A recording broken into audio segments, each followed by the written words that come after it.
There's a lot of people out there trying to figure out how much epoxy do they need when they're using a silicone mold. How do people figure that out? Here's a little tip of how to figure that out.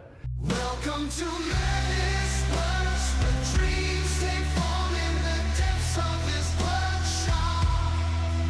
So let's say I'm just gonna fill these 6 bigger ones. We're gonna forget about the 4 little ones for now. What we're gonna do is we're gonna take this mold and just fill it with water. Now you take this water and make sure you have good cleanup over here in case you spill some water.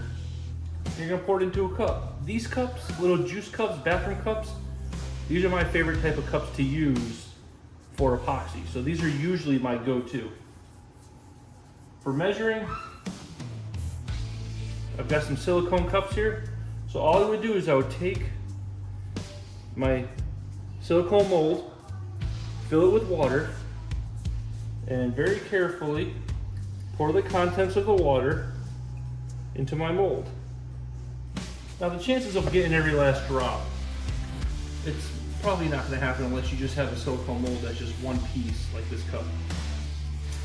What you're going to do is you're going to take all that water and you're going to see where it's at. So for here, it's at about 75 milliliters on this cup. If I were to pour it into this one,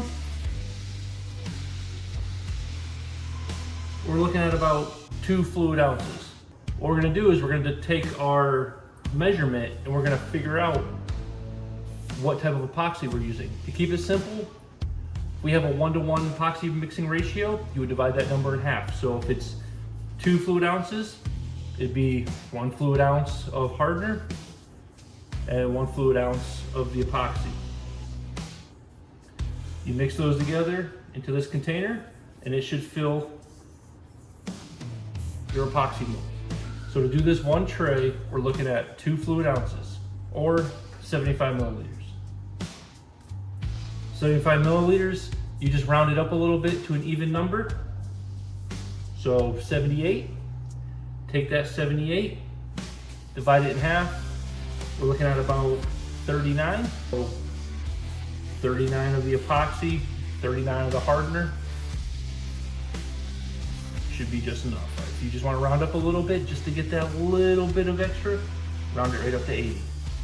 No problem. But that's how you get a good guesstimate of how much epoxy you're going to need for your epoxy mold. Till next time.